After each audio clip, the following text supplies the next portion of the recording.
Social media ఎంత విపరీత పోకడలు పోతుందో మనం చూస్తూనే ఉన్నాం. మాట్లాడిన మాటలకి ద్వంద్వార్థాలు వెతకడం, లేకపోతే ఉద్దేశపూర్వకంగా వ్యక్తుల యొక్క వ్యక్తిత్వ హననానికి పాల్పడడం, మహిళల పట్ల అమర్యాదగా కూడా కాదు, అసలు కనీస బాధ్యత లేకుండా ప్రవర్తించడం సోషల్ మీడియాలో పోస్టులు, వీటితో పాటు సమాజాన్ని తప్పుదోవ పట్టించే విధంగా అభూత కల్పనలు, అబద్ధాల ప్రచారం చేయడం, ఇటువంటివన్నీ సోషల్ మీడియాలో మనం చూస్తున్నాం. ఇక ఆంధ్రప్రదేశ్లో అయితే అది పూర్తిగా శృతి మించిపోయింది. ఎప్పుడో జగన్మోహన్ రెడ్డి అధికారంలోకి రావడానికి మొదలుపెట్టిన సోషల్ మీడియా క్యాంపెయిన్ ఐప్యాక్ సహకారంతో ఐప్యాక్ను అడ్డం పెట్టుకొని 2019కు ముందే మొదలెట్టాడు ఆయన సామాజిక విధ్వంసానికి. సోషల్ మీడియాను అడ్డం పెట్టుకుని సామాజిక విధ్వంసానికి ప్రశాంత్ కిషోర్ అనే ఒక విధ్వంసకారుడితో కలిసి ఆయన మొదలెట్టాడు. అధికారం వచ్చిన తర్వాత పట్టపగ్గాలు లేకుండా పోయినాయి. గడిచిన 5 ఏళ్ళు వాళ్ళు చేసిన అరాచకం అంతా ఇంత కాదు. అటు భౌతిక దాడులు, ఇటు మానసిక దాడులు సోషల్ మీడియాను అడ్డం పెట్టుకుని. అది అనివార్యమా లేకపోతే ప్రతీకారమా పక్కన పెడితే మిగతా పార్టీలు కూడా కొంత అంటింది అది. ఎందుకంటే వాడు 10 అంటే వీడు 1 2 అనాలనే ఒక దీంట్లో వీళ్ళు కొద్దిగా అలవాటు చేసుకుని అది ఒక కామన్ ఫ్యాక్టర్ లాగా అయిపోయి మంచి చెడు లేకుండా సోషల్ మీడియాని ఇష్టం వచ్చినట్టుగా దుర్వినియోగం చేయడం, అవతల వాళ్ళని కించపరిచే విధంగా ఇది చేయడం, విమర్శకి హేళనకి తేడా తెలియకుండా మాట్లాడడం, ఇటువంటి చూస్తున్నాం మనం. దాంతోపాటు వైఎస్ఆర్ కాంగ్రెస్ పార్టీకి జనం ఇంత బుద్ధి చెప్పినా వాళ్ళలో ఏ మార్పు లేదు. వాళ్ళ పంథా వీడలేదు. కనీసం దీన్ని వదిలేద్దాం, ఇకనైనా కొంచెం మనుషుల్లాగా బిహేవ్ చేద్దాం, మర్యాదతో బిహేవ్ చేద్దాం అనేదాన్ని వాళ్ళు అలవాటు చేసుకోవడంలా ఇంకొంచెం ఉధృతం చేశారు దాన్ని.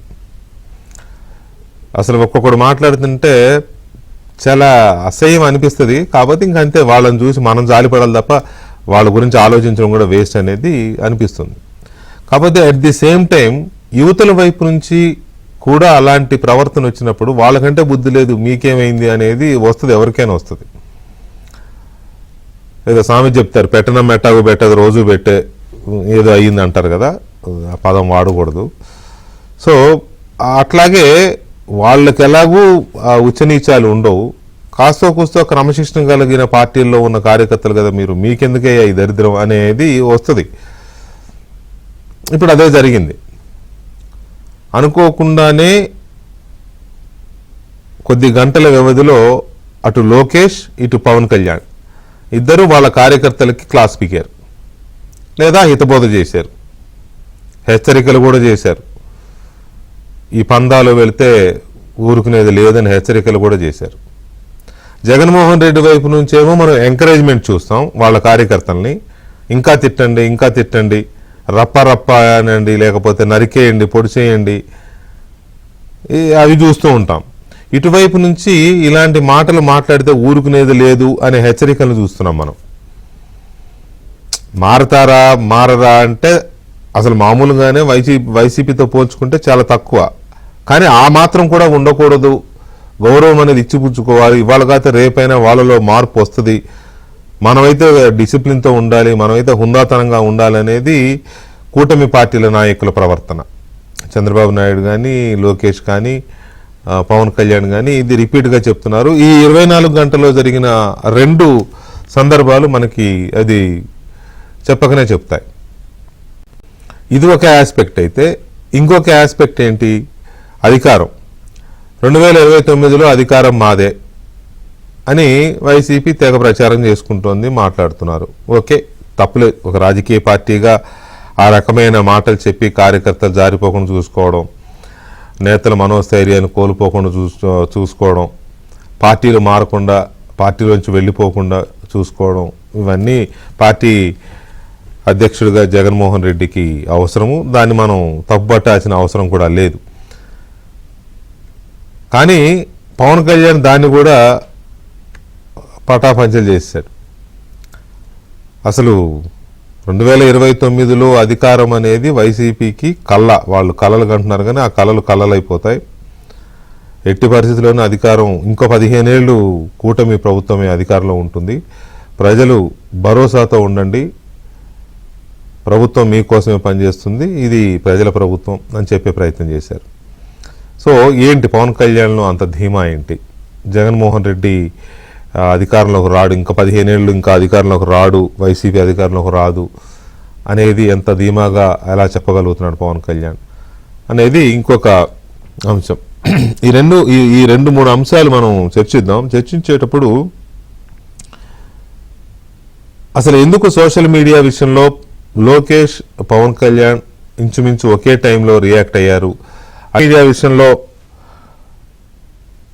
లోకేష్ అండ్ పవన్ కళ్యాణ్ ఒకే సమయంలో స్పందించడం, సొంత పార్టీ శ్రేణులకే హితబోధ క్లాస్ లేదా హెచ్చరికలు లాంటివి చేయడం, ఇవి ఎందుకు జరిగాయి అనేది మనం చర్చిస్తున్నాం. ముందుగా ఈ చర్చలో మనతో తెలుగుదేశం పార్టీ అధికార ప్రతినిధి రాజేష్ మహాసేన అండ్ లోక్సత్తా ఆంధ్రప్రదేశ్ శాఖ అధ్యక్షులు బిశెట్టి బాబ్జీ గారు, జనసేన పార్టీ కార్యదర్శి ఎంఎస్ఎంఈ చైర్మన్ శివశంకర్ గారు అండ్ భారతీయ జనతా పార్టీ అధికార ప్రతినిధి యామిని శర్మ గారు మనతో చర్చలో పాల్గొంటారు. ముందుగా అసలు ఫస్ట్ ఒక విజువల్ ఒకటి గడిచిన 3-4 రోజులుగా వైరల్ అవుతోంది. అదేంటి అంటే ఎవరో కొంతమంది మేబీ కూటమి పార్టీల కార్యకర్తలు, తెలుగుదేశం వాళ్ళు అయి ఉండొచ్చు, జనసేన కార్యకర్తలు అయి ఉండొచ్చు, అభిమానులు అయి ఉండొచ్చు, కార్యకర్తలు కాకపోయినా సానుభూతి పరులు అభిమానులు ఎవరైనా అయి ఉండవచ్చు. వీళ్ళు ఒక ఏఐ వీడియో తయారు చేశారు. ఒకసారి అది ఆ ఏఐ వీడియో ఏంటో ఒకసారి చూద్దాం, చూసిన తర్వాత చర్చలోకి వెళ్దాం.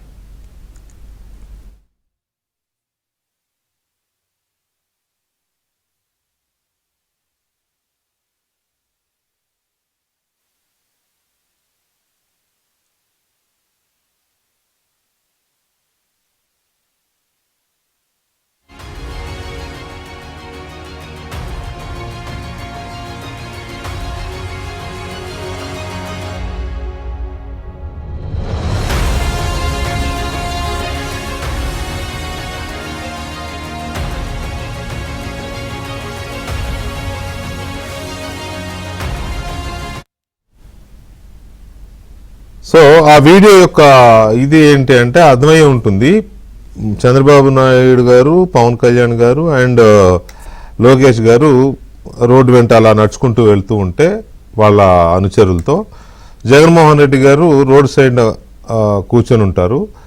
కూర్చొని ఉండి ఒక ప్లకార్డ్ ఒకటి పట్టుకొని నాకు ప్రతిపక్ష హోదా దయచేసి ఇవ్వండి అని ఒక రిక్వెస్ట్ లాగా కూర్చొని బతిమాలుతున్నట్టుగా ఆ వీడియో చేశారు. విచ్ ఈస్ అన్ఫార్చునేట్, అది సరైనది కాదు. అంటే నేను ఇప్పుడు అది ఎవరైనా అడగవచ్చు, ఎందుకు ఇప్పుడు అది చూపించడం కూడా కరెక్ట్ కాదంటే అనేవాళ్ళు కూడా ఉండవచ్చు. అది ఆల్రెడీ సోషల్ మీడియాలో వైరల్ అవుతోంది ఏఐ వీడియో. ఎందుకు చూపించాలంటే దీని మీదనే లోకేష్ రియాక్ట్ అయింది, ఈ వీడియో మీదే రియాక్ట్ అయ్యి ఆయన ట్వీట్ చేశారు. ట్వీట్ కూడా వేయండి. లోకేష్ గారు చేసిన ట్వీట్ ఏమని చేశారంటే, ఎదుటి వాళ్ళ to my best beloved TDP family, while I get the emotion behind special personal attacks are never something. అంటే ఇటువంటివి వ్యక్తిత్వ హననానికి పాల్పడే విధంగా పోస్ట్ పెట్టడం కానీ లేకపోతే కామెంట్స్ చేయడం కానీ మనం చేయకూడదు, సరైనది కాదు. విమర్శ చేయాలి, విమర్శలాగా ఉండాలి, కానీ అవతల వాళ్ళు నొచ్చుకునేలాగా ప్రజలు మనల్ని తిట్టేలాగా ఉండకూడదు, అసహించుకునేలాగా సంథింగ్ ఆ సెన్స్ వచ్చేలాగా కొంచెం సున్నితంగానే గట్టిగానే ఆయన వాళ్ళ కార్యకర్తలకి చెప్పారు. So at the same time Pawan Kalyan కూడా ఇవాళ కోనసీమ పర్యటనలో కూడా ఈ మాటలు మాట్లాడారు. ఇటువంటి సోషల్ మీడియాలో ఇలాంటివి చేస్తే ఊరుకునేది లేదు అని చెప్పి. సో ముందుగా దీని మీద మాట్లాడదాం. శివశంకర్ గారు నమస్తే అండి. నమస్కారం వెంకటకృష్ణ గారు, చర్చలో పాల్గొంటున్న బాబ్జీ గారికి, మహాసేన రాజేష్ గారికి, ఏబిఎన్ ప్రేక్షకులందరికీ కూడా నమస్కారాలు. శివశంకర్ గారు, ఇప్పుడు అవతల వాళ్ళేమో ఎంకరేజ్ చేస్తున్నారు వాళ్ళని ఇలా చేసే వాళ్ళని. అది సోషల్ మీడియాలో పోస్టులు కావచ్చు, లేకపోతే పర్సనల్ అటాక్స్ కూడా కావచ్చు, భౌతిక ఫిజికల్ అటాక్స్ కూడా కావచ్చు. చేసిన వాళ్ళని ఎంకరేజ్ చేస్తున్నారు. మీరేమో వీటిని కూడా మీ పార్టీ అధినేతలు ఇది కరెక్ట్ కాదు, మీరు తగ్గండి, ఇది సరైనది కాదు, పద్ధతి కాదు అని హితబోధ చేస్తున్నారు. సో ఎందుకు హితబోధ చేసే కార్యకర్తలు వింటారని అనుకుంటున్నారా? ఖచ్చితంగా వెంకటకృష్ణ గారు, మొదటి నుంచి కూడా మా అధ్యక్షులు పవన్ కళ్యాణ్ గారు ఈ విషయంలో నిరంతరము హెచ్చరిస్తుంటారు. కేడర్ని కానీ నాయకులను కానీ ఎవరు మీడియాలో మాట్లాడినా, మీడియాలో తేడాగా మాట్లాడినా, అంటే ఇంటర్నల్గా వారికి ఒక సూచనలు కానీ హెచ్చరికలు కానీ జారీ చేస్తూనే ఉన్నారు. నిరంతర ప్రక్రియ అది. ఈరోజు ఆల్ ఆఫ్ సడన్గా జరిగింది కాదు. పవన్ కళ్యాణ్ గారు ఏదైతే చెప్పారో అది ఆల్ ఆఫ్ సడన్ కాదు, ఇట్ ఈజ్ కంటిన్యూస్ ప్రాసెస్. అయితే లోకేష్ గారు ఈరోజు స్పందించడం అన్నది మంచి పరిణామము. ఎందుకు అంటే వైసీపీ వాళ్ళ ట్రాప్లో తెలుగుదేశం పార్టీ కార్యకర్తలు కానీ సోషల్ మీడియా యాక్టివిస్టులు కానీ పడుతున్నారేమో అని ఒక రకమైనటువంటి ఆందోళనతోనే ఆయన హెచ్చరించి ట్వీట్ చేశారని నేను అనుకుంటున్నాను. ఎందుకు అంటే వాళ్ళు ఎట్లాగా మాట్లాడతారు, మీరు చెప్పారు, వాళ్ళ భాష అది దానవ భాష, మానవ భాష కాదు. సో మన వాళ్ళు కూడా ఆవేశంగా అదే మోడ్లోకి వెళ్ళిపోయినట్లయితే వాళ్ళకి మనకి తేడా లేదు. అందుకనే వారి ట్వీట్లో ఏం చెప్పారు అనంటే, పర్సనల్ అటాక్ కాకుండా ఇష్యూస్ మీద మాట్లాడాలి. అది చాలా మంచి పరిణామం. ఆ కార్యకర్తలు అందరూ కూడా దాని నుంచి స్ఫూర్తిని, ఆయన చెప్పే విధానం కనుక అంతర్లీనంగా దాగి ఉన్న మెసేజ్ని అర్థం చేసుకోవాలి. జనసేన నాయకులు కానీ సైనికులు కానీ ఎప్పుడూ కూడా ఇంటర్నల్గా నిరంతరం హెచ్చరిస్తూనే ఉంటున్నారు మా అధ్యక్షులు పవన్ కళ్యాణ్ గారు. ఈ మధ్య కూడా లక్ష్మణ్ రేఖ దాటినటువంటి అధికార ప్రతినిధులను కూడా వాళ్ళకి తీవ్రంగా హెచ్చరించడం జరిగింది. ఎందుకంటే మనం అధికారంలో ఉన్నాం, అధికారంలో ఉండేటప్పుడు బాధ్యత ఉంటుంది. బాధ్యతతో మన యాక్షన్స్, మన చర్యలే సమాధానం చెప్పాలి. Hour action should be louder than words. That is కూటమి తాలూకా విజన్ అయ్యి ఉండగా, దాంతో కార్యాచరణ అయి ఉండాలి. వాళ్ళు ఏం చేస్తారు, రెచ్చగొడతారు. ఇప్పుడు 29కి మందే అని ఏదో కళ్ళకు అంటున్నారు, భ్రమంలో ఉన్నారు, పగటి కళ్ళు అంటారు. అట్నే కన్నేవ్వండి, తప్పేం లేదు. వాళ్ళు వ్యక్తిగతంగా దాడి చేస్తున్నారు, తప్పే, వాళ్ళకి అది రైటు. దానివల్లే ప్రజలు తిరస్కరించారన్న విషయాన్ని వాళ్ళు అర్థం చేసుకోలేకపోతున్నారు. ఇప్పటికీ కూడా ఒక రాజకీయ పార్టీగా వాళ్ళ బంధే కరెక్ట్ అనుకుంటున్నారు. ఒక రాజకీయ పార్టీగా అధికారంలోకి రావాలని కోరుకోవడం తప్పేం కాదు, ప్రయత్నించడం తప్పేం కాదు. 29 కాదు, రేపు తెల్లారిపాటికి ఏదన్నా మిరాకిల్ జరిగి కూటమి ప్రభుత్వం దిగిపోయి నేను ముఖ్యమంత్రి అవ్వాలని జగన్మోహన్ రెడ్డి గారు కోరుకోవడం కూడా తప్పేం కాదు. రాజకీయాల్లో అది పెద్ద ఇష్యూ కాదు. అయితే సరే, దాన్ని కూడా పవన్ కళ్యాణ్ గారు ఇవాళ పటాపంచలు చేశారు. ఆయన ధీమా ఏంటనే మనం నెక్స్ట్ మాట్లాడదాం. దాంట్లోకి వెళ్లే ముందు రాజేష్ గారు, గుడ్ ఈవినింగ్. రాజేష్ గారు, అంటే ఇది ఫస్ట్ టైం ఏం కాకపోవచ్చు, కొంచెం హుందాగా ఉండాలి అని అంతకింత సమాధానం చెబుతామని ఎలక్షన్లప్పుడు రెడ్ బుక్ అని చెప్పి తిరిగిన లోకేష్ గారు అధికారంలోకి వచ్చిన తర్వాత చాలా చాలా బ్యాలెన్స్డ్గా కార్యకర్తలు ఉండాలి అని చెప్పి చెప్పడమే కాదు, నాయకులు కూడా ఉండాలి అని చెప్తున్నారు. వాళ్ళు ఉంటూ వస్తున్నారు. కానీ ఇప్పుడు ఇంకొంచెం సున్నితంగానే ఆయన గట్టిగానే చెప్తూ వచ్చారు. ఈ వీడియో చూసిన తర్వాత మరి ఆయన కూడా అనుకుని ఉంటారు, ఎందుకంటే ఇది సరైనది కాదు, అవతల వాళ్ళు పెడుతున్నారని విమర్శిస్తున్నప్పుడు మనం కూడా పద్ధతిగా ఉండాలి కదా అని. బహుశా దీన్ని కార్యకర్తలు శ్రేణులు ఎలా తీసుకునే అవకాశం ఉంది, ఎంతవరకు ఇంప్లిమెంట్ చేసే అవకాశం ఉంది ఆ హుందాతనాన్ని? సార్ వికే గారు, ముందుగా మీకు, శివశంకర్ గారికి, బాబ్జీ గారికి, ఏబిఎన్ ప్రేక్షకులందరూ కూడా హృదయపూర్వక నమస్కారం అండి. నేను చూశాను సార్ ఆ వీడియో, నేను 2 రోజుల నుంచి చూశానండి. అయితే మీ హుందాతనానికి, ఎవరో లోకేష్ గారి హుందాతనానికి, చంద్రబాబు నాయుడు గారి హుందాతనానికి, పవన్ కళ్యాణ్ గారికి, అలాగే మీరు ఇప్పుడు డిబేట్లో పాల్గొన్నప్పుడు ఎంతమంది మాట్లాడిన శివశంకర్ గారు కానీ మీరు కానీ దాన్ని తప్పని చెప్పడం అనేది అది మీ హుందాతనానికి ఒక నిదర్శనం అండి. నిజానికి అక్కడ జరిగింది, జగన్మోహన్ రెడ్డి గారు ఎప్పటి నుంచో నాకు ప్రత్యేక ఇది ప్రతిపక్ష హోదా ఇస్తే వస్తాను అని చెప్పి ఎప్పటి నుంచో ఆయన అడుగుతున్నాడు. అలాగే కోర్టులో కూడా పిటిషన్లు వేయడం జరిగింది. యాక్చువల్గా ప్రతిపక్ష హోదా అనేది ప్రజల వాళ్ళు కానీ ఇంకో వేరే వాళ్ళు ఇచ్చేది కాదని తెలిసి కూడా ఆయన ఏదైతే అడుగుతున్నాడో దాన్నే వాళ్ళు క్రియేట్ చేసిన వాళ్ళు దాన్నే చూపించారండి.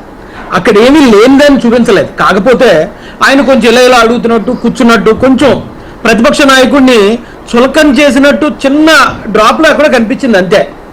ఆ మాత్రం దానికే లోకేష్ గారి మనసు కూడా బాధపడి, అరే మన ప్రతిపక్ష నాయకుడికి మనం విలువ ఇవ్వాలి, మనం అతను ఎలాగైనా ఉండొచ్చు, అతను ఎలాంటి వాడన్నా అయి ఉండొచ్చు, కానీ మనం అలా చేయకుండా ఉంటే బాగుంటుందని ఆ చిన్నదానికే ఆయన మనసు ప్రతిపక్ష నాయకుడికి ఇవ్వాల్సిన హోదా గురించి, లేకపోతే ఆయనకి ఇవ్వాల్సిన మాజీ ముఖ్యమంత్రి, ప్రతిపక్ష నాయకుడు కాదు మాజీ ముఖ్యమంత్రి, అదే సార్ మాజీ ముఖ్యమంత్రి, ప్రస్తుత పులివెందుల ఎమ్మెల్యే గారు. అయితే వాళ్ళు ఉన్నది కాదు సార్. ఇప్పుడు ఎవరైతే రామ్ గోపాల్ వర్మ డైరెక్టర్ ఉన్నాడు, అతనికి జగన్మోహన్ రెడ్డి గారే డబ్బులు ఇచ్చి వ్యూహం అని ఒక సినిమా, ఏదో అమ్మరాజ్యంలో ఆడబెట్టి ఏదో సినిమా ఇంకోసేపు తీసాడండి. అందులో అబద్ధాలు, అన్ని క్యారెక్టర్లన్నీ ఒరిజినల్ క్యారెక్టర్లు పెట్టి దానిలో అబద్ధాలు చెప్పిస్తూ వక్రీకరిస్తూ 2 సినిమాలు తీసి దాన్ని మళ్ళీ ప్రజాధనంతో బయటికి స్ప్రెడ్ చేశారండి. ఇక్కడ ఏమో అబద్ధం చెప్పలే. జగన్మోహన్ రెడ్డి గారు ప్రతిపక్ష హోదా అడగటం అనేది నిజం, కానీ ఆ చూపించే దాంట్లో చిన్న ఆయనకి అవమానం కలిగేలా ఉంది అనే దగ్గరే మనకు అందరికి వచ్చిన బాధ. కానీ మరి జగన్మోహన్ రెడ్డి గారు ఆయన డబ్బులు ఇచ్చి డైరెక్ట్గా ఎవరైతే వర్మ ఉన్నాడో అతన్ని ఎంకరేజ్ చేసి ఆ ఫోటోల్లో ఇది చంద్రబాబు నాయుడు గారికి, లోకేష్ గారికి, పవన్ కళ్యాణ్ గారికి మహిళల్లో చీరలు కట్టిన ఫోటోలు, లేదా జంతువులకి వీళ్ళు ఫేసులు పెట్టిన డైరెక్ట్ ఒక రామ్ గోపాల్ వర్మ ఎవరో ఒక 5 రూపాయల కుర్రాళ్ళు పేటీఎం కుర్రాళ్ళు చేశారంటే అనుకోవచ్చండి. అలా చేసినా కూడా జగన్మోహన్ రెడ్డి గారు ఆనందించారు, ఎంకరేజ్ చేశారు. అంటే ఇక్కడ మనం గమనించాల్సిందండి. కానీ ఈ రోజున ఒకవేళ లోకేష్ గారు ఎలాగన్నారని క్యాడర్ ఎవరన్నా కొంచెం ఏమన్నా నొచ్చుకుంటారేమో అనే ఆలోచన కొంతమందిలో వచ్చిందండి. వాళ్ళకు కూడా చెప్తున్నాను సార్, నాకు తెలిసిన పక్క ఇళ్లలో ఒక 2 కుర్రోళ్ళు ఉండేవారండి. అందులో ఒక ఆయన వాళ్ళ తండ్రి చాలా స్ట్రిక్ట్. ఈ అబ్బాయి తప్పు లేకపోయినా పక్కింటోడు తప్పు చేసినా సరే ఈ అబ్బాయినే మందలించేవాడు. ఆ పక్కింటోడు దాన్ని అలుసుగా తీసుకుని నేను తప్పు చేసినా కూడా ఆయనే తిడుతున్నాడు వాళ్ళ నాన్న అని చెప్పి వాడు ఇంకా రెచ్చిపోయేవాడు. కానీ కట్ చేస్తే ఒక 10 సంవత్సరాల్లో ఈ క్రమశిక్షణలో పెరిగిన కుర్రోడు కలెక్టర్ అయ్యాడండి. అలా ఎందుకు పనికి రాకుండా తిరిగినాడేమో బేవర్స్కి వేల రోడ్డు వాలంటరీ అయ్యాడా? వాలంటరీ కాదు సార్, పేటీఎం కార్యకర్త అయ్యాడండి. ఇప్పుడు అదే జరుగుతుంది. ఇప్పుడు లోకేష్ గారు ఒక మాట అన్నారు అంటే అది కార్యకర్తల భవిష్యత్తు. నేను ఎందుకు దీన్ని కొంచెం డిబేటబుల్ ఇష్యూగా తీసుకున్నానంటే రాజేష్ గారు, ఈ మొదటి నుంచి కూడా తెలుగుదేశం పార్టీ ఈ విధానంలో చాలా చాలా కేర్ఫుల్ గా ఉంటుంది.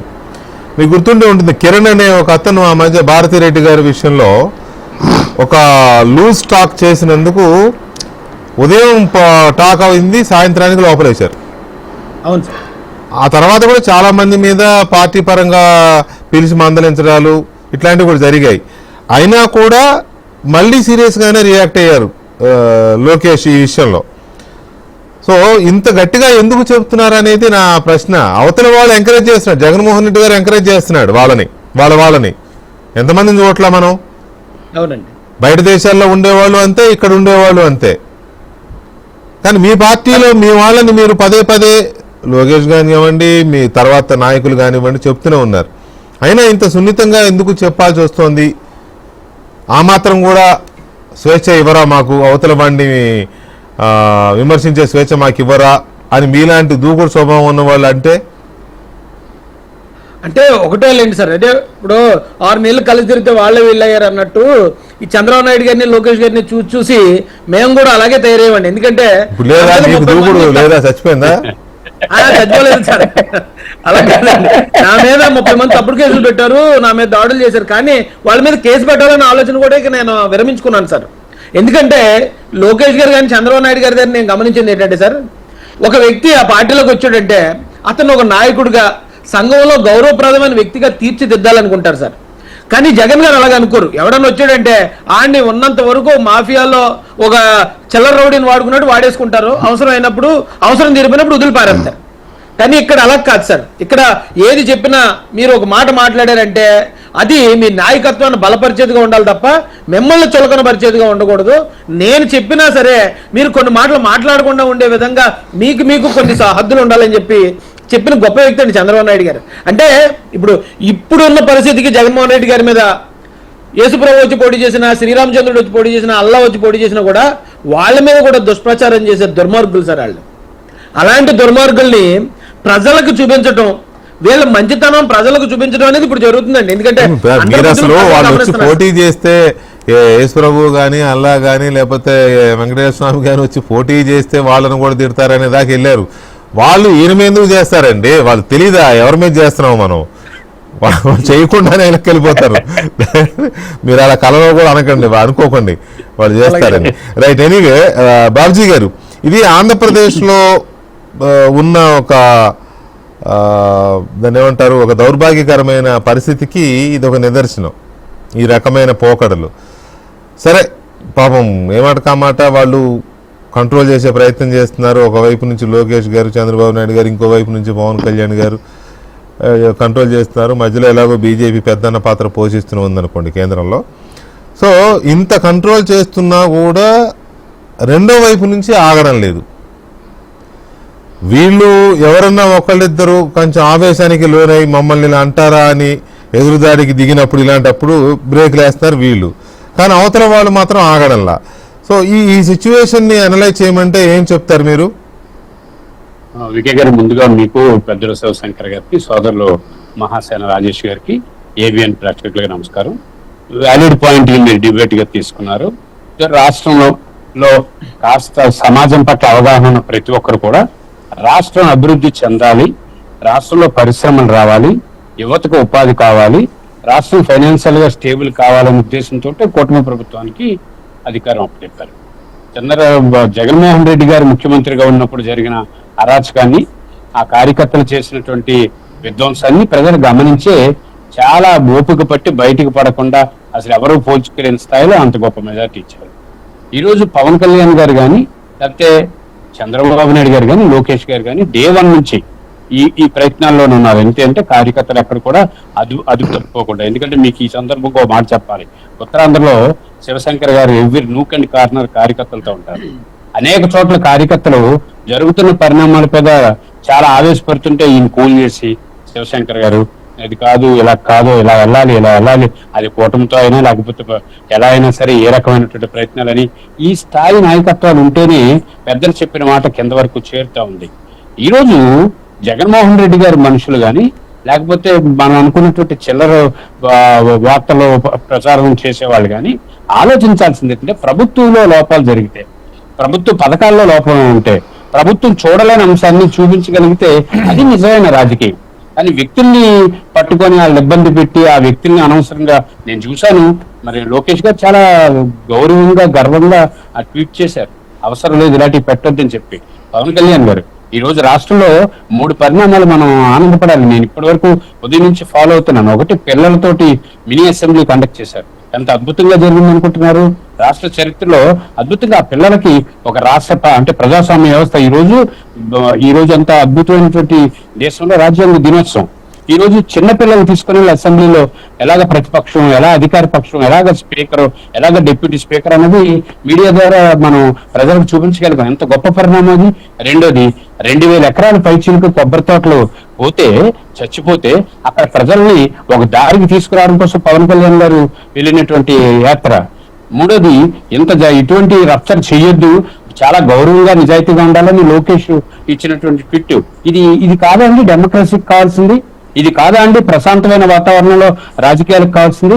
గ్యారంటీగా పవన్ కళ్యాణ్ గారు కానీ, చంద్రబాబు నాయుడు గారు కానీ, లోకేష్ గారు చెప్పిన మాట కింద వరకు వెళ్ళాలి. ఎందుకు?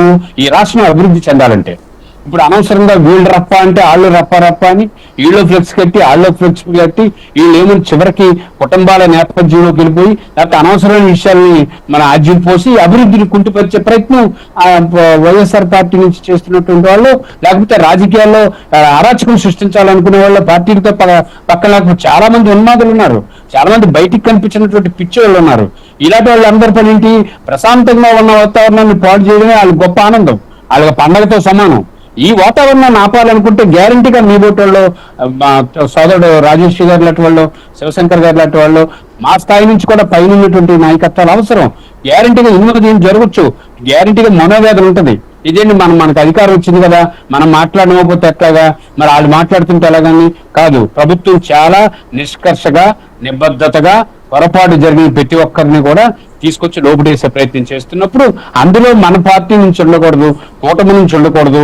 అట్లాగే ఇందులో ఈ రచ్చలో మనం ప్రజలు మూసలోకి వెళ్ళిపోతే ఎంత గొప్ప చర్చ జరుగుతుంది సార్. భారతదేశంలో లక్షల కోట్ల రూపాయలు పెట్టుబడి పెట్టడానికి వస్తున్నారు. ఇది ఉత్తరాంధ్రలో విశాఖపట్నాన్ని కేంద్రంగా, అట్లాగే మనకి విజయవాడ కేంద్రంగా, అలాగే మనకి రాయలసీమ కేంద్రంగా అనేక రకాల ఆలోచనలు జరుగుతా ఉన్న క్రమంలో మనం ఈ చిల్లర అంశాల పట్ల దృష్టి పెడితే ప్రజాస్వామ్య వ్యవస్థలో అభివృద్ధి సాధ్యం కాదు. 100% ప్రశాంతమైన వాతావరణాన్ని కోరుకుంటున్నారు. చాలా ల్యాప్సెస్ ఉన్నాయి పరిపాలనలో, ఆ ల్యాప్సెస్ ని ప్రశ్నించమనండి.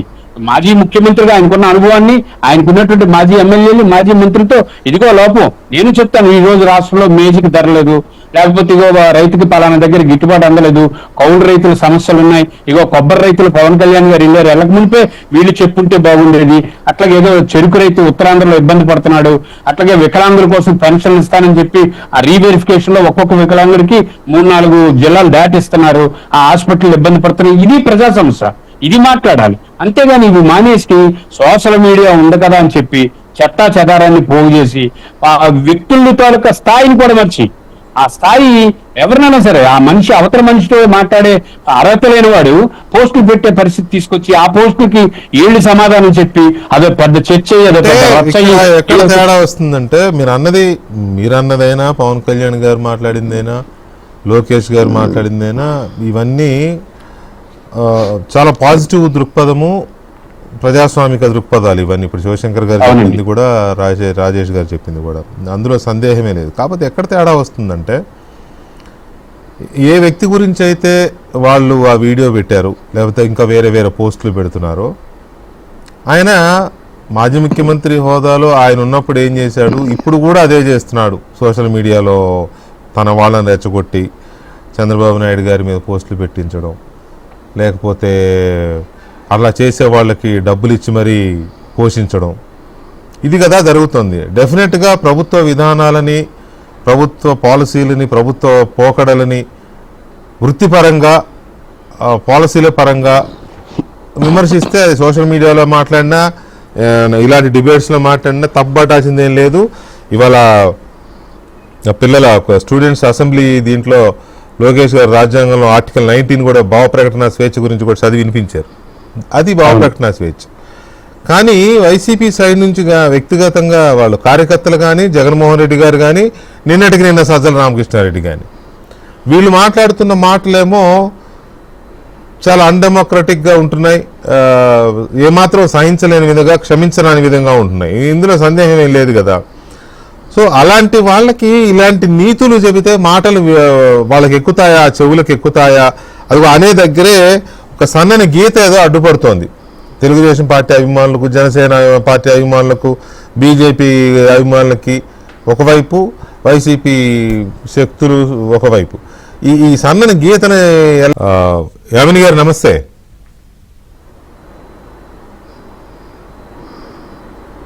హలో, నమస్తే వెంకటకృష్ణ గారు. యామిని గారు, ఇక్కడ ఇవాళ మనం కొద్ది గంటల తేడాలోనే చూసాం మనం ఈ రెండు పరిణామాలు. పవన్ కళ్యాణ్ గారు చెప్పిందిను లోకేష్ గారు రెస్పాండ్ అయింది. ఏది ఆ వీడియో చూసే ఉంటారు కదా మీరు, ఏఐ వీడియో, జగన్మోహన్ రెడ్డి గారిని కొంత కించపరిచే విధంగా పెట్టిన వీడియో. సో ఇవి తన వాళ్ళని, తన పార్టీ కార్యకర్తల్ని మార్చాలని ఆ లోకేష్ గారు అనుకున్నా, పవన్ కళ్యాణ్ గారు అనుకున్నా, మీ పార్టీ వాళ్ళు అనుకున్నా, అది ఒక ఆస్పెక్ట్. అవతల వాళ్ళు కూడా మారతారనే ఒక హోప్, గాంధీ సిద్ధాంతం. ఒక దెబ్బ ఒక చెంప మీద కొడితే రెండో చెంప చూపిస్తే అవతలవాడు ఆలోచిస్తాడనే ఒక గాంధీ సిద్ధాంతాన్ని మనం మాట్లాడుతున్నాం. అవతలవాడేమో రెండో చెంప మీద కూడా లాక్ కొట్టే పరిస్థితిలో ఉన్నాడు అవతలవాడు. సో ఈ సిచ్యువేషన్లో బాబుజీ గారు నవ్వుతున్నారు, కరెక్టే కదా నేను చెప్పింది. ఈ సిచ్యువేషన్లో లోకేష్ గారి విధానాన్ని, పవన్ కళ్యాణ్ గారి విధానం, కూటమి పార్టీల విధానాన్ని స్వాగతిస్తూనే ఈ సిచ్యువేషన్ లో వాళ్ళు కంట్రోల్ అవుతారా అనేది పాయింట్. శ్రీమతి నమః వందే మాత్రం. ముందుగా అందరికీ సంవిధాన దివాస్ శుభాకాంక్షలు అండి. ఎందుకంటే 2015లో డాక్టర్ బాబాసాహెబ్ అంబేద్కర్ గారి 125వ శత జయంతి ఉత్సవాలప్పుడు నరేంద్ర మోదీ గారు 2015 అక్టోబర్ లో నిర్ణయం తీసుకున్నారు. అప్పటి నుంచి కూడా కాన్స్టిట్యూషనల్ డే లాగా మనం జరుపుకుంటున్నాం. అంతకుముందు జాతీయ న్యాయ రోజులాగా ఉండేది. ఈ రోజు పెద్ద ఎత్తున కేంద్ర రాష్ట్ర ప్రభుత్వాలు, ఇందా మీరు చెప్పారు, నారా లోకేష్ గారు కూడా అడ్రస్ చేయడం జరిగింది అని చెప్పని, పార్టిసిపేట్ చేయడం జరిగిందని, అలా కేంద్ర రాష్ట్ర ప్రభుత్వాలు అన్ని కూడా చేస్తూ ఉన్నారు. కాకపోతే మనం ఈ రోజుకి సంబంధించి ఒక్కొక్క పార్టీకి, ఇప్పుడు మన ఆంధ్రప్రదేశ్ గురించి మాట్లాడుకుంటే కనుక, లేదా జాతీయంగా కూడా ప్రతి పార్టీకి ఒక వైబ్ అనుకోండి, ఒక సంస్కృతి అనుకోండి, లేదంటే ఈ పార్టీ అని అంటే సహజంగా ప్రజలకు గుర్తొచ్చేది ఒకటంటూ ఏదో కొన్నంటూ ఉంటాయి మామూలుగా బేసిక్ గా. ఫర్ ఎగ్జాంపుల్ అసలు మాతోటి మొదలు పెట్టాలంటే, నిన్న నేను ఇప్పుడే నెల్లూరు నుంచి వస్తున్నాను. మాకు మండల అధ్యక్షుడి స్థాయిలో రాష్ట్ర వ్యాప్తంగా ప్రశిక్షణ అంటే ట్రైనింగ్ జరుగుతూ ఉంటుంది. అందులో ఫస్ట్ అండ్ ఫార్మోస్ట్ ఒక బుక్ మొత్తం ఇచ్చేది ఏంటి, ఎలా మాట్లాడాలి, ఏ విధంగా మాట్లాడాలి, అందులో అధికార ప్రతినిధులకి, మీడియా వాళ్ళకి, జిల్లా అధ్యక్షులకి అందరికీ ఉంటుంది. మన భాష, నిన్న శివప్రకాష్ జీ వచ్చి చెప్పారు మాకు, ఇది నేషనల్ సహ సంఘటన మంత్రి, మన భాష ముందు ముఖ్యము, మన సిద్ధాంతాలు ముఖ్యము, అధికారం కోసం మాత్రమే మన పార్టీ లేదు, అధికారంలో ఉన్నా లేకపోయినా మనకంటూ ఐడెంటిటీ ఒక సిద్ధాంతం పైనే ఉండాలి, ఎవరిని వ్యక్తిగతంగా కించపరిచే విధంగా మాట్లాడొద్దు. ఇలా బీజేపీ ఎలా అంటే గోదావరి వాళ్ళ వెనక ఎవరైనా తిట్టేటప్పుడు కూడా కొంచెం మర్యాద గారు అనేది పెట్టి తిడతారట, నేను సినిమాల్లో చూసాను, ఆ విధంగా ఉంటుంది. తెలుగుదేశం పార్టీ అనుకోండి, డెవలప్మెంట్ గురించి మాట్లాడుతూ ఉంటారు. అవసరం వస్తే గనక పార్టీ కోసం అని చెప్పని కార్యకర్తలే వాళ్ళ పెద్దల్ని కూడా ప్రశ్నించినటువంటి అట్లా డెవలప్మెంట్ ఓరియంటెడ్ అలా ఉంటుంది. అదే వైసీపీ అనుకోండి, ఇంకా అసలు వైసీపీ అంటే ఏం గుర్తొస్తుంది చెప్పండి వెంకటకృష్ణ గారు? మామూలుగా సామాన్యంగా మీ కింద వస్తుంటాయి కదా సహజంగా, ఏం గుర్తొస్తుంది ఎవరికైనా?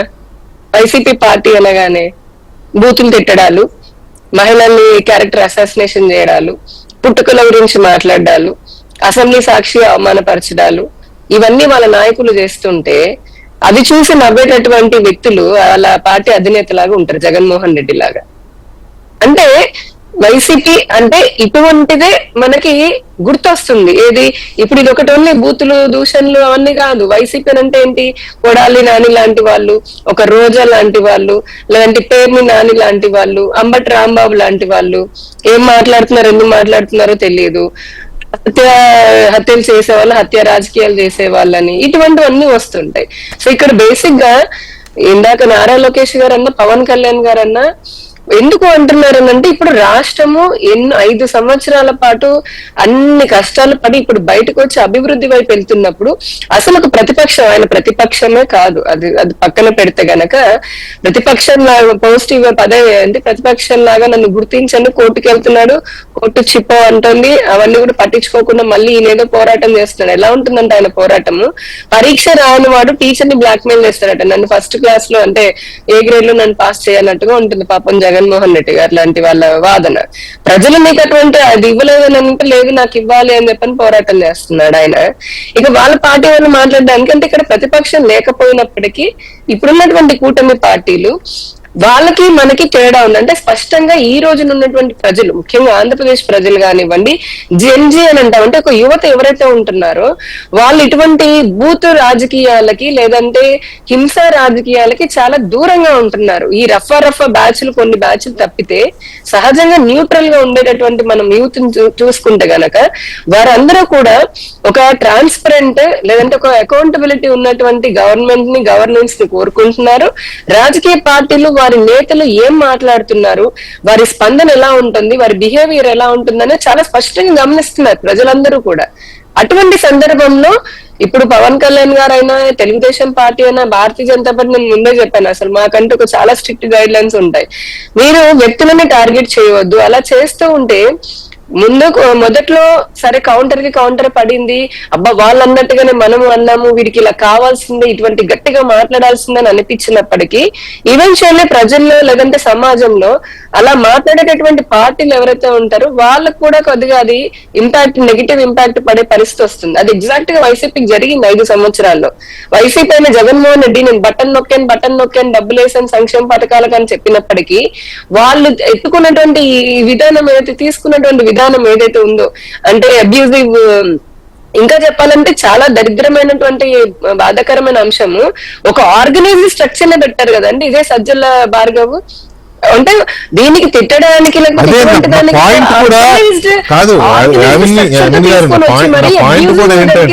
తీశారు వాళ్ళు. నా పాయింట్ కూడా అదే. మీరేమో టీడీపీ నుంచి కానీ జనసేన నుంచి కానీ మీ వైపు నుంచి కానీ అలా చేయొద్దు, అలా మాట్లాడొద్దు అని చెప్పి మీరు కంట్రోల్ చేస్తుంటే ఆయన డబ్బులు ఇచ్చి మరీ పోషిస్తున్నాడు అలా తిట్టేవాళ్ళని. అది అందుకని నష్టం కూడా జరిగింది కదండి. ఇప్పుడు ఆయన ఎంత పెంచి వాళ్ళు రియలైజ్ అవ్వలేదు కదా. అవ్వకపోతే ఇప్పుడు వచ్చిన 11 కాదు, ఆ 1 కూడా జగన్మోహన్ రెడ్డి కూడా గెలవడండి. అదే ఇప్పుడు ప్రజలకైతే క్లారిటీ ఉంది. జగన్మోహన్ రెడ్డి ఏదో ఆయన మందబలము, అర్థబలము, లేకపోతే అతి తెలివితేటలు, ఇటువంటి దూషణ విధానమే ఇంకా కంటిన్యూ చేస్తాను, నేను పేటిఎం ని కాకపోతే ఇంకోటి ఏదో 5 రూపాయలు కాకపోతే 10 రూపాయలు ఇచ్చుకుంటాను అంటే ప్రజలు అదే చెప్తున్నారు. ప్రజల ఆలోచన ధోరణి చాలా స్పష్టంగా మారుతోంది. వీళ్ళు వైసీపీ మా కూటమి ప్రభుత్వం ఏర్పడిన 16 నెలల్లో డే 1 నుంచి, నేను చాలాసార్లు చెప్పాను, డే 1 నుంచి వాళ్ళు విపరీతమైన వ్యతిరేక ప్రచారం చేస్తూ వచ్చారు. కానీ మేమేం చేస్తున్నాము, పాజిటివ్ అయితే సిఐ సమ్మిట్స్ పెడుతున్నాము, పోలవరం జరుగుతుంది, అమరావతి డెవలప్మెంట్, క్వాంటమ్ సిటీలు వస్తున్నాయి, అలాగే డేటా సెంటర్స్. ఇప్పుడు ఈరోజు అంటున్నారు కదా భారతదేశానికి డేటా గేట్వే లాగా విశాఖను మారుస్తున్నాం అంటే ఆబ్వియస్లీ అటువంటి వాళ్ళని కట్టడి చేయాల్సినటువంటి అవసరం ఉంది. కానీ అలా అని చెప్పని వాళ్ళ స్థాయికి మేము దిగితే కనుక ఇప్పుడు మాకు వాళ్ళకి తేడా ఏముండదు. మేము చేస్తున్నటువంటి అభివృద్ధి అంతా మొత్తం గాలికి ఎగిరిపోతుంది. అంటే ప్రజలు అటువంటిది ఉన్నప్పుడు మనం ఇంకొకటండి, నిజంగా మంచి సుపరిపాలన అంటే ఒక నాయకుడికి ఉన్నటువంటి లక్షణానికి అటల్ బిహారీ వాజ్పేయి గారు మీ అందరం ఒప్పుకోవాల్సిందే. అక్రమంగా అన్యాయంగా ఒక సీట్ కావాలని చెప్పని కాంగ్రెస్ అప్పుడు ఒక ముఖ్యమంత్రి ఒక్క నిమిషం ఎంపీ గారు ఎంపీలా నించున్నారు, తర్వాత ముఖ్యమంత్రి లాగా అయిన తర్వాత యాక్చువల్ అయితే ఎంపీ ఆయనకు అభ్యర్థిత్వం పోవాలి బై డిఫాల్ట్ గా. కానీ కాంగ్రెస్ దాన్ని అడ్డు పెట్టుకొని కూడా ఒక సీటును తగ్గించి భారతీయ జనతా పార్టీ వాజ్పేయి గారి హయాంలో ఎన్డీఏ ప్రభుత్వము ఆ ఓడిపోవాల్సి వచ్చినప్పుడు వాజ్పేయి గారిని అందరూ అన్నారు ఒకటే కదా ఇది అన్యాయం అక్రమం, కానీ ఆయన ఒప్పుకోలేదు. అటువంటి రాజకీయాలు అంటే ఒక నిర్ణయాత్మకంగా లేదంటే అవతల ఉన్నటువంటి ప్రభుత్వానికి పాలసీ విధానంలో కానివ్వండి, లేదా వాళ్ళు తప్పులు చేస్తుంటే మంచి తప్పులు మాత్రమే ఎత్తి చూపిస్తూ దానికి సమస్యకి పరిష్కారం చెప్పేటటువంటి విధానంలో ప్రతిపక్షం కాదు ఇతర రాజకీయ పార్టీలు ఉన్న రోజున ఈ రాష్ట్రం కానీ దేశం కానీ బాగుపడుతుంది. అలా కాకుండా అసలు మహిళల పైన బూతులు ఏంటండి వెంకటకృష్ణ గారు, నాకు ఇప్పటికీ అర్థం కాని జుగుప్సాకరమైనటువంటి ఫీలింగ్ ఏంటంటే క్యారెక్టర్ అసాసినేషన్ అసెంబ్లీ నడుబొడ్డున జరుగుతూ ఉంటే పుట్టుక గురించి ప్రశ్నిస్తుంటే ఒక మనిషి ముఖ్యమంత్రి స్థానంలో ఉన్నవాడు ఏ విధంగా నవ్వగలుగుతాడు? ఇది అంటే ఆ విధంగా నవ్వగలిగి ఆ విధంగా ఎంకరేజ్ చేసిన వ్యక్తి మీద ఇవాళ ఒక పోస్ట్ ఒక వీడియో వీడియో క్రియేట్ చేసి దాన్ని కూటమి ప్రభుత్వం గానీ లోకేష్ గారు వ్యక్తిగతంగా దాన్ని ఆపారు, ఖండించారు. ఇప్పుడు కొన్ని ఛానల్స్ అంటే మీ మీడియాలోనే కొన్ని ఛానల్స్ లో నిజంగా వేరే వేరే ఛానల్స్ లో యాంకర్స్ వాళ్ళ భాష కూడా అంతెందుకు, సాక్షి ఛానల్ లో చూడండి ఆయన ఉండేవాడు కదా ఎటువంటి లాంగ్వేజ్ యాంకర్ కూడా వాడేవాడు. మీరందరూ అలా వాడరే మరి, ఎందుకంటే మీకున్నటువంటి సంస్కారం కదా. అలాగా ఇప్పుడు మనకి తేడా ఉంటుంది కదా, లేకపోతే మన విలువలు పడిపోతాయి. యామిని గారు ఒక్క నిమిషం అండి. ఇప్పుడు పవన్ కళ్యాణ్ ఏమన్నారో ఒకసారి కోనసీమ పర్యటనలో ఈ దీని మీద సోషల్ మీడియా మీద అండ్ మళ్ళీ అధికారం వైసీపీకి అనే దాని మీద ఒకసారి అది చూద్దామా, విన్నాము, విన్న తర్వాత శివశంకర్ గారి రియాక్షన్స్. క్రైమ్ చేసి తప్పించుకో మీలాంటి వాళ్ళకి రిపీటెడ్ అఫెండర్స్ కి క్రైమ్ చేసి తప్పించుకుందాం అనుకున్నోడికి రిపీటెడ్ అఫెండర్స్ కి నా దగ్గర క్షమ ఉండదు. చాలా భరిస్తాం, చాలా సహనంతో తీసుకుంటాం. కానీ పదే పదే కూర్చోబెట్టి మేము ఏదైనా చేస్తామని మీరు మళ్ళీ పాత పద్ధతిలో చేస్తే వీఆర్ క్లోజ్గా మానిటర్ చేస్తున్నాం. ఎవరు ఏం మాట్లాడుతున్నారు, ఎవరు ఏం చేస్తున్నారు, మీకు అవకాశం ఇస్తున్నాను. మీరు ప్రజాస్వామ్యబద్ధంగా విమర్శించండి, సౌహృదయంతో కూటమి ప్రభుత్వం తీసుకుంటుంది. మళ్ళీ హద్దులు దాటి మాట్లాడి మేమే వచ్చేస్తాం 29లో అంటే నేను చెప్తున్నాను కదా మళ్ళీ ఈ రోజున నా రాజోని గడ్డ సాక్షిగా చెప్తున్నాను కదా, మీరు అలాంటి ఆశలు పెట్టుకోకుండా జరగవు. అందరం కలిసికట్టుగా దేశాన్ని సమాజాన్ని నిర్మిద్దాం.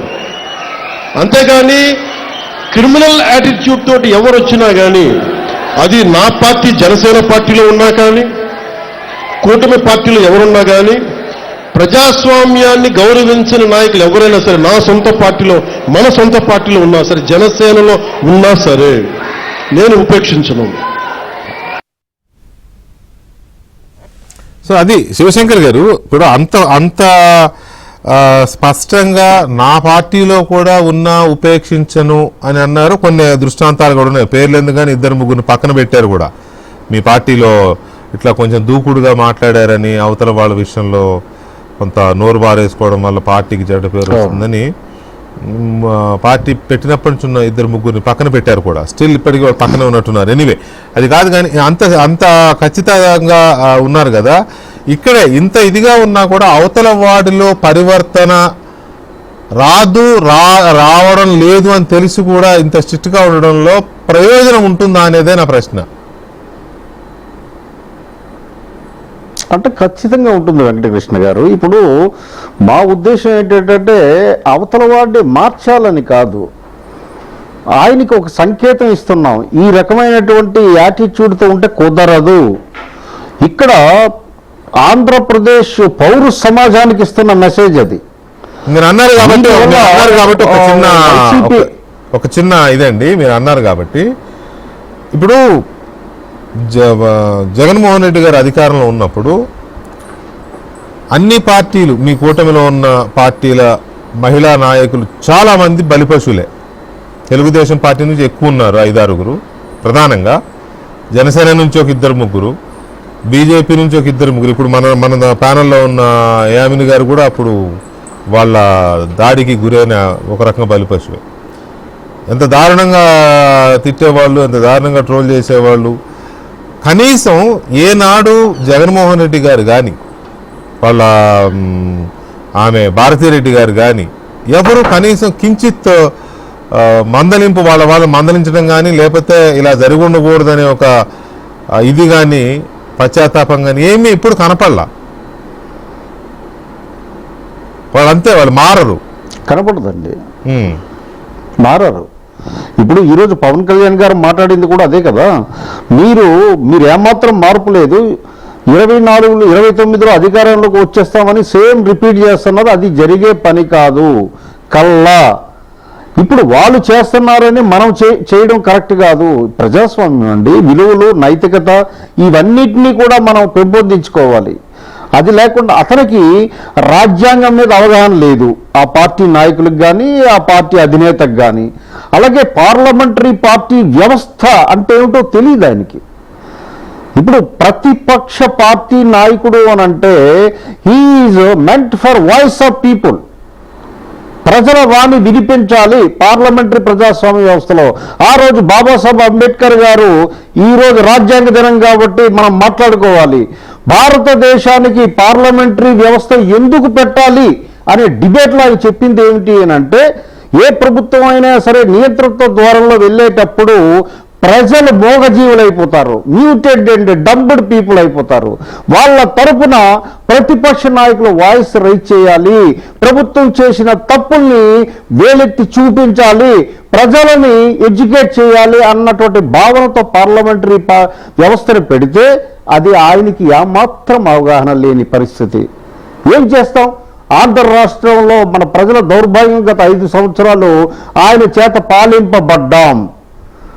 కానీ అదే పవన్ కళ్యాణ్ గారు పదే ఎందుకు చెప్తున్నారు అని అంటే, ఇంకా ఆ పార్టీ అధికారంలోకి రావడం కుదరదు, కూటమి 15 సంవత్సరాలు అధికారంలో ఉంటుందని చెప్పడానికి ముఖ్య ఉద్దేశం ఏంటంటే, రాష్ట్రం ఇంకా నష్టపోవడానికి సిద్ధంగా లేదు, ఈ రాష్ట్ర ప్రజలు ఇంకా ఆ బాధను భరించే స్థితిలో ఉండడానికి సిద్ధంగా లేరు అని దాని తాలూకు అర్థం వెంకటకృష్ణ గారు.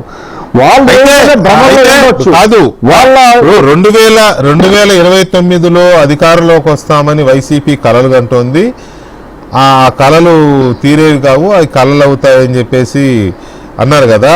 పైగా దానికి తోడు ఇంకా 15 ఏళ్ళ వరకు మేమే ఉంటాం, మేమే ఉండాలి కూడా, కూటమే ఉండాలి అని ప్రజలకి చెప్పడము, ఉంటాము, ఆ భయం కూడా అవసరం లేదని భరోసా ఇచ్చే ప్రయత్నం. ఏంటి అంత ధీమా ఏంటి మీకు, మీ 3 పార్టీలకి ఇంకా 15 ఏళ్ళు ఉంటామని? ఖచ్చితంగా ప్రజారాజ్యంగా పరిపాలించే ఒక మేనిఫెస్టో కూటమిలో ఉంది. రెండవది, మన పక్క రాష్ట్రాలను మనం ఎగ్జాంపుల్గా తీసుకోవాలి. ఈరోజు గుజరాత్ అంతలాగా అద్భుతమైనటువంటి అభివృద్ధి సాధించింది ఏంటంటే అక్కడ కంటిన్యూటీ పవర్ గవర్నెన్స్ ఉండడం వలన. అలాగే మీకు ఒరిస్సా కూడా అలాగే 24 సంవత్సరాలు ఒకే ముఖ్యమంత్రి పాలించడం వల్ల ఒరిస్సా విపరీతమైన డెవలప్మెంట్ సాగింది. కాబట్టి అధికారం 5 సంవత్సరాలకే పరిమితం అయితే కాదు, 10 ఇంకా అది కంటిన్యూటీ ఆఫ్ ది గవర్నెన్స్. ఇప్పుడు మీకు ఉదాహరణ చెప్తున్నాను, 2019లో కానీ మళ్ళీ చంద్రబాబు నాయుడు గారి అధికారంలో వచ్చి ఉండేటట్టయితే ఈ రాష్ట్ర పరిస్థితి డిఫరెంట్గా ఉండేది. ఆ రోజు ప్రజా తీర్పు వాళ్ళకి అనుకూలంగా ఇచ్చారు. కాబట్టి అటువంటి పరిస్థితులు రాకూడదు. వస్తే నష్టపోయేది ఎవరు అంటే ఆంధ్ర రాష్ట్ర భవిత, ఆంధ్ర రాష్ట్ర ప్రజలు, ఆంధ్ర రాష్ట్ర అభివృద్ధి అని ఎడ్యుకేట్ చేయడంలో భాగమే అది. అండ్ ఖచ్చితంగా చెప్తున్నాను వెంకటకృష్ణ గారు, కూటమి బలంగా ఉన్నన్నాళ్ళు, ఈ కూటమి పరిపాలన ప్రజారంగంగా ఉన్నన్నాళ్ళు వీళ్ళు మళ్ళీ అధికారంలో రావడం అన్నది పూర్తి కళ్ళ. వాళ్ళు ఇంకా అది మర్చిపోవచ్చు. కాకపోతే వాళ్ళ కేడర్ని, వాళ్ళ తాలూకు నాయకులు జారిపోకుండా ఉండడానికి వాళ్ళు ఏదో బైండింగ్ ఫ్యాక్టర్ కింద ఈ డైలాగులు వాడుతున్నారు. కానీ వాళ్ళ అంతర్గతంలో కూడా వాళ్ళకి నమ్మకం లేదు. నాకు చాలామంది వాళ్ళ అంతర్గత నాయకులు పరిచయం ఉన్న వాళ్ళు ఉన్నారు. వాళ్ళు కూడా మా వాడేదో అంటున్నాడు కానీ అంటే మాకైతే నమ్మకం లేదని చెప్తున్నారు. మన ఇప్పుడు బయటికి మేకపోతు గాంభీర్యం ప్రదర్శిస్తుంది వైసీపీ తప్ప అందులో వాస్తవం లేదు, నిజం లేదు. వెంకటకృష్ణ గారు మీరు అలా అంటున్నారు కానీ అఫ్కోర్స్ వైసీపీ మేకపోతు గాంభీర్యమా, లేకపోతే కార్యకర్తల్ని నాయకుల్ని కాపాడుకోవడం కోసం మళ్ళీ వస్తాం అని చెప్తున్నారా, అది ఎంతవరకు కరెక్టో. ఒక సెక్షన్ ఇంకా వైసీపీ ఎలాంటి భ్రమంలో ఉందో ఆ సెక్షన్ కూడా అలాంటి భ్రమంలో ఉందనేది కూడా అంతే వాస్తవం గ్రౌండ్ లెవెల్లో. సరే, దాని గురించి ఇంకొంచెం మాట్లాడేటప్పుడు మీరు ఒక మాట అన్నారు, 2019లో మళ్ళీ చంద్రబాబు నాయుడు గారు వచ్చి ఉంటే ఈ పరిస్థితి ఇంకోలా ఉండేది, మధ్యలో 5 ఏళ్ళు అలా ఉండకపోతే అన్నారు. కనీసం ప్రజలు ఇప్పటికైనా దాన్ని బలంగా గుర్తించారా? పవన్ కళ్యాణ్ గారు అన్నట్టు ఇంకా 15 ఏళ్ళ వరకు రాష్ట్రంలో వేరే వాళ్ళు అధికారంలోకి రారు, ఈ కూటమి ఉంటుంది అనేది. బాబుజీ గారు, ఇంతకుముందు మన శివశంకర్ గారు అన్నట్టు పవన్ కళ్యాణ్ గారు ఏ ధీమాతో అది అన్నారు అనే దాని మీద మీ వెర్షన్ ఏంటి, మీ అనాలిసిస్ ఏంటి? అట్లాగే 2019లో జగన్మోహన్ రెడ్డి రాకుండా మళ్ళీ అప్పటి చంద్రబాబు నాయుడే కనుక వచ్చి ఉంటే ఇవాళ ఈ సిచ్యువేషన్ ఇలా ఉండేది కాదు, అంటే రాష్ట్రానికి సంబంధించిన ఈ వెనుకబాటు పరిస్థితి ఇలా ఉండేది కాదు అనే శివశంకర్ గారి మాటల్ని ప్రజలు ఇప్పటికైనా గుర్తించారా అనేది కూడా ఒక డౌట్. వికే గారు, ఇది 2 అంశాలు. రాజకీయ పార్టీల్లో ఎవరి అంచనాలు ఆడుకుంటాయి, ప్రతిపక్షంగా ఉన్న పార్టీ కానీ లేకపోతే అధికారం ఉన్న పార్టీ కానీ. అట్లాగే ఎమ్మెల్యేలు పరిస్థితి కూడా అలాగే ఉంటుంది. నియోజకవర్గాల్లో ఎవరి అంచనాలు ఆడుకుంటాయి, కానీ ప్రజల అంచనాలు సపరేట్గా ఉంటాయి. ప్రజల అంచనాలు ఎవరు కూడా అంత వేరంగా ఒడిసి పట్టుకునే పరిస్థితి మీకు ఎక్కడ కనిపించే పరిస్థితి లేదు. ఎందుకంటే ప్రజలు అనేక రకాల రూపాల్లో చూస్తుంటారు. ఇప్పుడు 2019 నుంచి 24 వరకు చంద్రబాబు నాయుడు గారికి అధికారం వస్తే బాగుంటుంది అని మనం అనుకున్నాం, కానీ జనవాళ్ళ అనుకోలేదు. అతను కుర్రాడు కదా, చంద్రబాబు నాయుడికి అనుభవం ఉన్నా ఇన్నాళ్ళు అవకాశం ఇచ్చాం కదా, రాజశేఖర రెడ్డి కొడుకు కదా, ఒక్క ఛాన్స్ ప్లీజ్ అన్నాడు.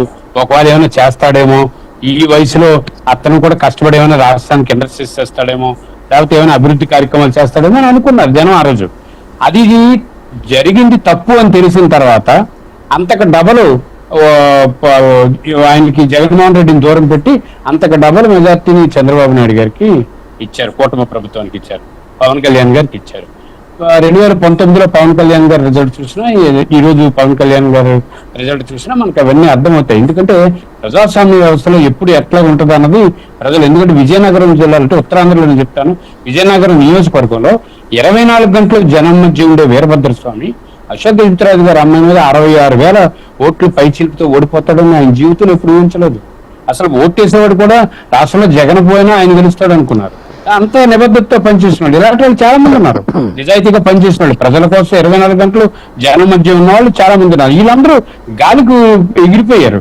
వీళ్ళెవరూ కూడా 2000, 3000, 4000, 5000తో అనుకోండి మా తప్పు అని అనుకోవడం కానీ వేలు రాష్ట్రంలో ఎవరికీ లేదు. చూశారు కదా మీరు, పల్లా శ్రీనివాసరావు టాప్ 1 దాదాపుగా 1,00,000 మెజారిటీ. అట్లాగే కొనతాల రామకృష్ణ గారికి 56, 60,000, అలాగే పంచకర్ల రమేష్ బాబు, అలాగే అతిథి గజపతిరాజు. ఎందుకు ఇదంతా వచ్చింది? జనం ఆలోచన వేరుగా ఉంటుంది. రాజకీయ పార్టీల్లో అధికారంలో ఉన్నప్పుడు జగన్మోహన్ రెడ్డి చెప్పింది అదే, నేను మళ్ళా 30 సంవత్సరాల వరకు నేనే ముఖ్యమంత్రిని. కాబట్టి నేను అది కాదు. కానీ ఇప్పుడు ఈ చేస్తున్న ప్రకటన వెనకాతల పవన్ కళ్యాణ్ గారికి ఒక స్పష్టమైనటువంటి సంకల్పం ఉంది. ఎందుకంటే మనం బాగా లోతుగా అబ్జర్వ్ చేయాలి. ఓటమి ప్రభుత్వం అధికారం వచ్చిన డే 1 నుంచి కూడా అక్కడక్కడ జనసేన పార్టీ కార్యకర్తలు అసంతృప్తిగా ఉన్నా, పరిపాలనలో తమ వాటా ఏదో తమకు రాలేదని అనుకున్నా, మంచి చెడ్డలు ఏం జరుగుతున్నా పవన్ కళ్యాణ్ మాత్రం చెబుతున్నది ఒకటే, మనం కలిసి వెళ్తాం, రాష్ట్రం అభివృద్ధి చెందాలి, కలిసి వెళ్తేనే రాష్ట్రం అభివృద్ధి చెందుతుంది అని చెప్పి ఇప్పుడు ఈ రోజు కూడా పవన్ కళ్యాణ్ చూడండి చాలా నిఖార్షుగా ప్రతిపక్ష పార్టీకి ఒక సూచన చేశారు. మీరు గౌరవప్రదమైనటువంటి సలహాలు సూచనలు తీసుకుంటాం మేము. ఇదే మాట లోకేష్ కూడా చాలా అనుభవంగా మాట్లాడారు. విశాఖపట్నంలో మనకి సిఏ సమ్మిట్ అయితే దాంట్లో ఇండస్ట్రీస్ రాలేదు, అవి మేము చేసే అగ్రిమెంట్లు అని అంటే ఆయన లోకేష్ అమరావతిలో ప్రెస్ మీట్ పెట్టి చెప్పారు, మీకేమైనా తెలిసిన ఇండస్ట్రీస్ ఉంటే కంపెనీలు ఉంటే తీసుకురండి, మీరే చెప్పారని చెప్తాం జనం. కానీ దీనికి పరిణితి కావాలి ఆ మాటలకి. అలాగే పరిణితితోటి పవన్ కళ్యాణ్ గారు చెప్తున్నారు, కేవలం ప్రజాస్వామ్య వ్యవస్థ బలోపేతం కావాలి, రాష్ట్రం అభివృద్ధి చెందాలి, ఈ రాజకీయాల మధ్య చిచ్చు రేపుదాం అనుకునే వాళ్ళ ఆశలకి నీళ్లు జల్లి మీరంతే, మీరు అక్కడే ఉంటారు, మీరు ఎక్కడ ఉంటారని చెప్పడం ఇది గొప్ప అంశం, ఇది గొప్ప ఆలోచన. ఈ రకమైనటువంటి రాజకీయాలు కొనసాగాలి. లేకపోతే తుమ్ముతో ఊడిపోయే ముక్కులాగా అనేక ఫీల్డర్లు వెంకటకృష్ణ గారు ఉత్తుకుత్తునే ఈ కూటమిలో అది అలా అయిపోద్దట, ఇది ఎలా అయిపోద్దట, అలాగ అక్కడట ఇక్కడట, కొంతమంది డేట్లు ఫిక్స్ చేస్తారు, కొంతమంది ఇంకోటి చెప్తారు, కొంతమంది మంత్రులు ప్రకటన చేస్తారు, కొంతమంది ఇంకా చెప్తారు. ఎన్ని చేస్తున్నా ఈ దాదాపుగా మనకి 18 ఏళ్ళు కంప్లీట్ అయిన చంద్రబాబు గారు, లోకేష్ గారు, పవన్ కళ్యాణ్ గారు ఒకే ఒక మాట పైన అంటే బీజేపీ ప్రభుత్వంతో కలిసి కేంద్రం నుంచి నిధులు రాబట్టుకోవడంలో కూడా పార్లమెంటు సభ్యులు కూడా లోపాలు గ్యారంటీ, ఇది అనేక రకాల లోపాలు మేము చెప్తాం. నేను విశాఖపట్నంలో ప్రెస్ మీట్ పెట్టాను. 10 నెలలు అయిపోయింది, ప్రధానమంత్రి గారు మరి రైల్వే జోన్ శంకుస్థాపన చేశారు, గెజిట్ ఇవ్వలేదు. ఎందుకు ఇవ్వరు అని అడుగుతున్నాను. 10 నెలలు అయిపోయినా ఎందుకు ఇవ్వలేదు? నేను లోక్సత్తా పార్టీ రాష్ట్ర అధ్యక్షుడిగా విశాఖపట్నంలో ప్రెస్ మీట్ పెట్టి చెప్పాను, అయ్యా చంద్రబాబు నాయుడు గారు పార్లమెంట్ సభ్యులు పట్టించుకోండి, 10 నెలలు అయిపోయింది ప్రధానమంత్రి శంకుస్థాపన చేసి, మరి ఇప్పుడు ఉత్తరాంధ్ర వెనకబడిపోతుంది, మన జోన్ ఉన్నట్టా లేనట్టా, వస్తున్నట్టా లేదా, ఇంతమంది సిబ్బందిని ఎందుకు వేశారు? ఇది ప్రభుత్వానికి సూచన చేసేది, ఇది ప్రజాస్వామ్య వ్యవస్థను మెరుగుపట్టేది. రేపు 1వ తారీఖు నుంచి పార్లమెంట్ సమావేశాల్లో మన పార్లమెంట్ సభ్యులు మాట్లాడమని నేను లోక్సత్తా నుంచి రిప్రజెంటేషన్స్ ఇచ్చాను ఎంపీలందరికీ. అలాగే రామ్మోహన్ నాయుడుకి లేఖ రాశాను, అట్లాగే సెంట్రల్ గవర్నమెంట్ కి లేఖ రాశాను, అశ్విని వైష్ణవ్కి లేఖ రాశాను. ఇది మనం చేయాల్సిన పని. ఈ పని జగన్మోహన్ రెడ్డి ఎందుకు చేయరు? వైఎస్ఆర్ జగన్మోహన్ రెడ్డి ఎందుకు చేయడు? జగన్మోహన్ రెడ్డి చేస్తాడు, ప్రపంచ బ్యాంక్ కి లెటర్ రాస్తాడు, ఏపీకి, ఏడీబీకి లెటర్ రాస్తారు. అది జనం హర్షించాల్సింది ఏంటంటే గౌరవప్రదమైన రాజకీయాలు. ఆ చెయ్యకపోతే ఎలాగే ఉంటారు? జీవితకాలం ఇంతే ఉంటుంది. వాళ్ళు ఎన్ని ఊహించుకున్నా మళ్ళా ముందుకు రాలేరు. గ్యారంటీగా మరొకసారి కూటమికి అవకాశం వస్తుంది. ఎందుకు? ప్రశాంతమైన వాతావరణంలో పరిపాలన కావాలి, ప్రజాస్వామ్య వ్యవస్థ పరంగా ఆ పద్ధతి ప్రకారంగా పరిశ్రమలు రావాలి, యువతకు ఉపాధి కావాలి, ప్రజలకు కావాల్సిన మౌలిక సదుపాయాలు కావాలి. ఇది ఎవరు అందిస్తే వాళ్ళకే మళ్ళీ అధికారం ఇస్తారు. అది అందించడం కోసం కూటమి ప్రభుత్వం చాలా కృషి చేస్తుందని నేను అభిప్రాయపడుతున్నాను.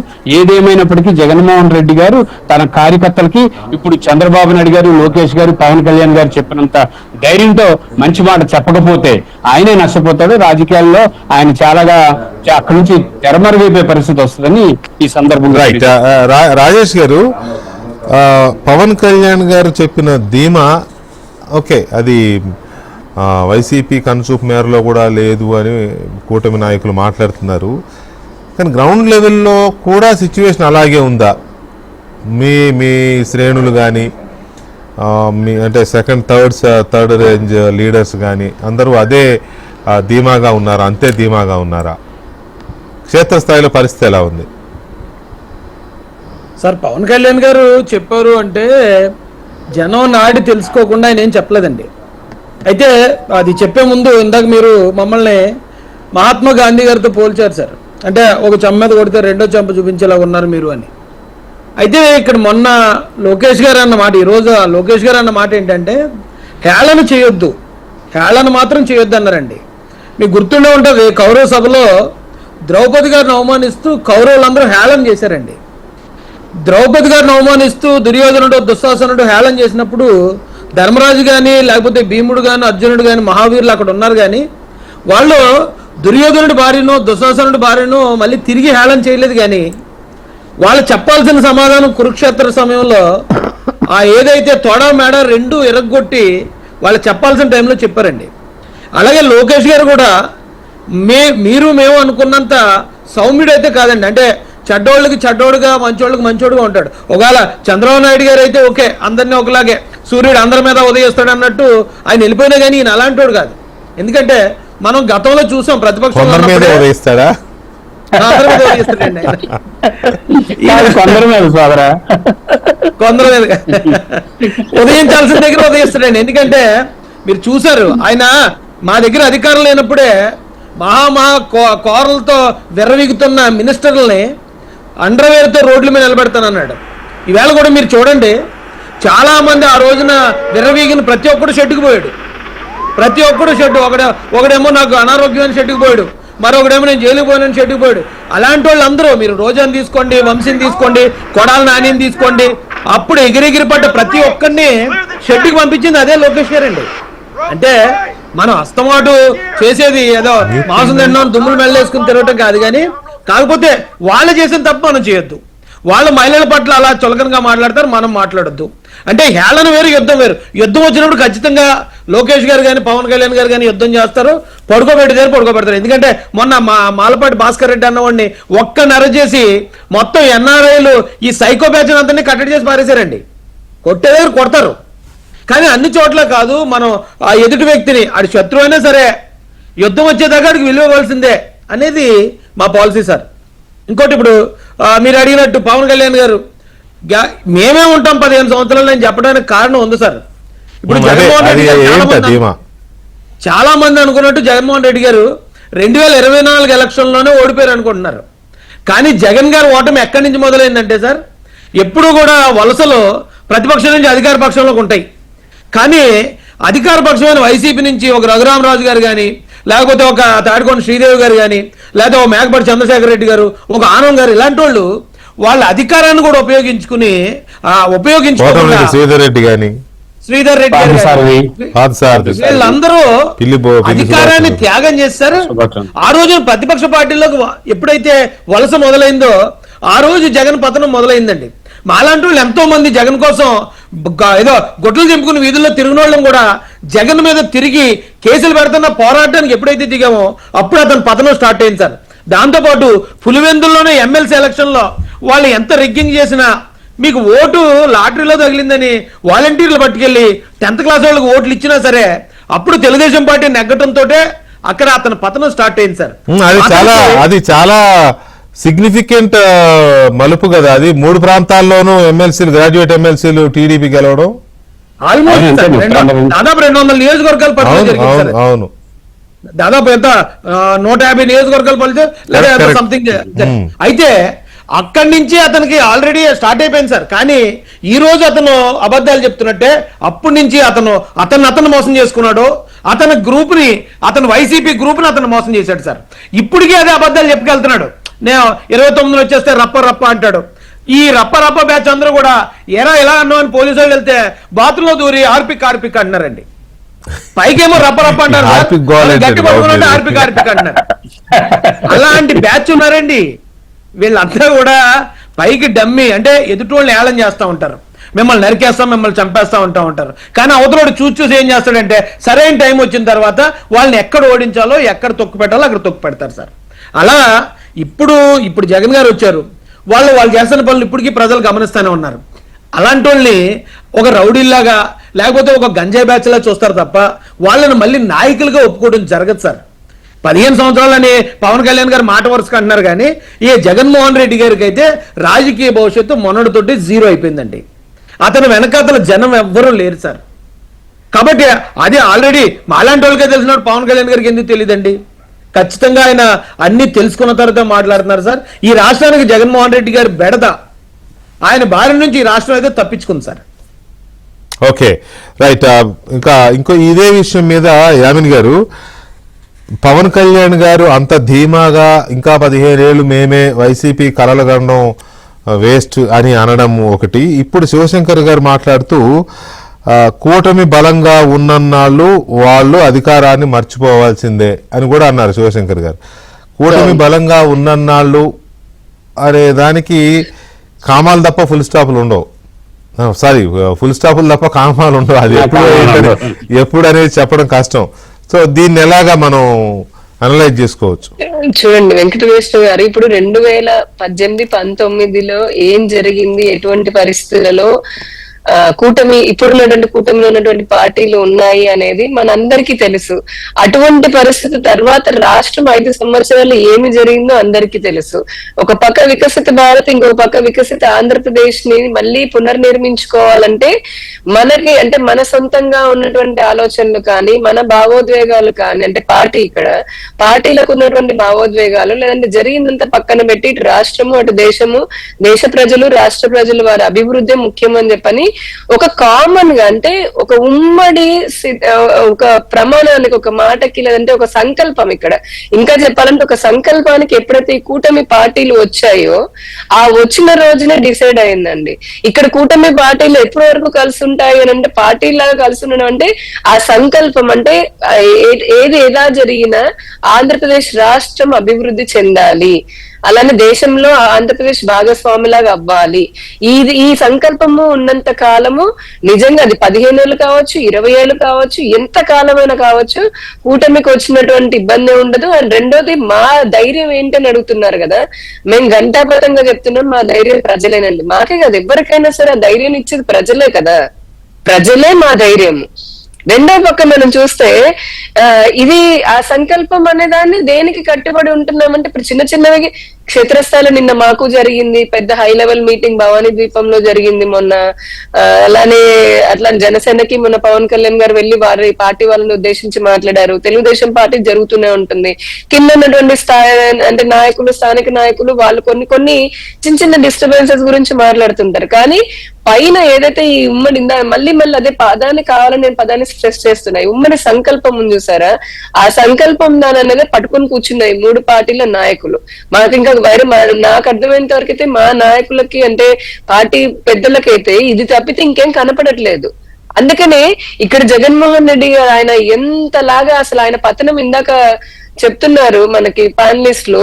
నాకు తెలిసి ఒక ఆడదాని లాగా నేను చెప్తున్నాను, ఏ రోజుతో తన సొంత తల్లి క్యారెక్టర్ ని ఆయన ఆస్తుల కోసం అని చెప్పి అనుకోండి, ఏ విధంగా తన సొంత చెల్లి క్యారెక్టర్ ని తను అవమానం చేసి పుట్టుకని అవమానం చేశాడో ఆ రోజు అన్ని విధాలుగా అతను అంటే మానసికంగా అన్ని రకాలు కూడా నైతికంగా ఇంకా ఆయనకు లేదు, అంటే మనిషి జీవితమే లేదు.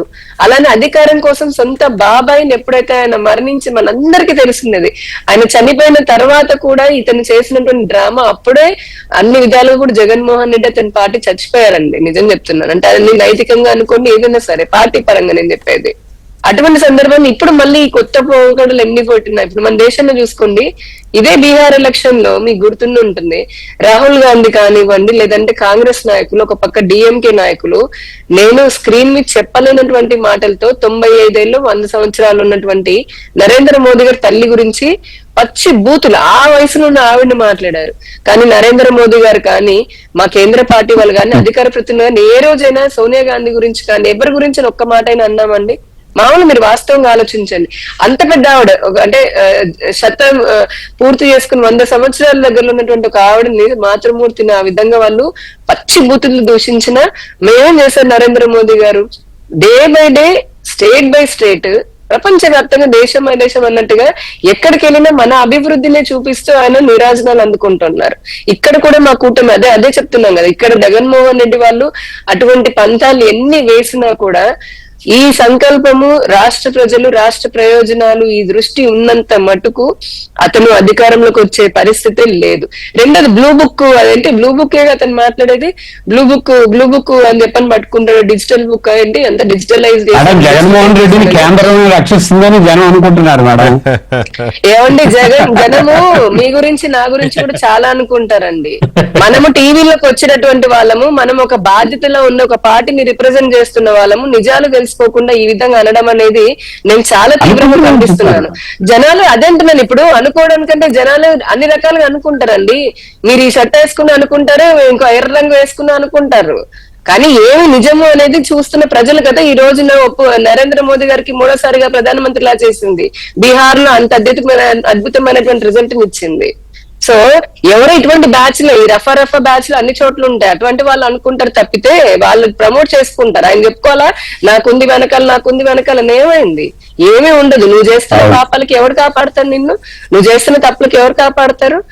కాకపోతే మొదట్లో మనం తీసుకున్నట్టుగా ఆ వెంకటకృష్ణ స్టార్టింగ్ లో ఉన్నారు అంటే వాళ్ళు ఉపయోగించుకొని వాళ్ళ ఇప్పటి వరకు ఉన్నటువంటి ఆర్థిక బలం అనుకోండి, వ్యవస్థలో ఇప్పుడు న్యాయ వ్యవస్థలోనే చిన్న ఉంటాయి అన్నిట్లో కూడా, అటువంటిది ఉపయోగించుకొని తాత్కాలికంగా బిల్డప్ ఇచ్చుకుంటూ బయట మేకపోతుల గాంభీర్యంలో నేనేదో సచ్చీలున్నాను ఇట్లా షేకింగ్ హ్యాండ్ షేక్ ఇచ్చుకుంటే చీఫ్ గెస్ట్ లాగా కోర్టులో కూడా సిబిఐ మెట్లెక్కడాలు ఇలా నవ్వుకుంటూ వందనాలు చేయడం ఆ బ్యాచ్ కే జరుగుతుంది. అసలు తమ నాయకుడు కరప్షన్ కేసెస్ లో 11 సిబిఐ ఛార్జ్ షీట్లు పెట్టుకుని కూడా కోర్టు మీకు ఎక్కుతున్న సిగ్గు లేకుండా సీఎం నడిచేటటువంటి బ్యాచ్ వీళ్ళకే ఉంటారు, జగన్ బ్యాచ్ కి. ఇక్కడ చెప్పేది ఏంటంటే ఈ ప్రజలు మనకి కావాల్సింది ప్రజలు. మేము ఈ రోజున రాష్ట్రంలో చెప్పిన దానికంటే ఎక్కువ చేస్తున్నాం, ఈ మాట కూడా చెప్తున్నాను. అటు డెవలప్మెంట్ అవ్వనివ్వండి, ఇటు సంక్షేమం అవ్వనివ్వండి, ఒక ఎక్స్ట్రా మైల్ కాదు కదా, అసలు అహర్నిశలు కష్టపడి ఎంతో కష్టపడుతున్నారు. అటు కేంద్ర సహకారం కూడా అడిగిన దానికంటే ఎక్కువగా చేస్తోంది. ఎందుకంటే మాకు కావాల్సిన చెప్తున్నారు, అల్టిమేట్లీ ఇవన్నీ కాదు. ప్రభుత్వంలో ఎంతసేపు ఉంటాయండి పార్టీలు, ప్రభుత్వంలో మహా అంటే 5 ఏళ్ళు ఎవరికైనా సరే, కానీ మనం డెవలప్మెంట్ వరుస కావాలంటే అమరావతి సగంలో ఉంది, వెంకటకృష్ణ లాస్ట్ ఒక నిమిషం, ఇప్పుడు మనకి సగంలో ఉంది. ఆ సగంలో ఉన్నది పూర్తవ్వాలంటే ఒక ఇల్లు కట్టుకుంటేనే సంవత్సరం పడుతుంది కదండి, 2 ఏళ్ళు పడుతుంది.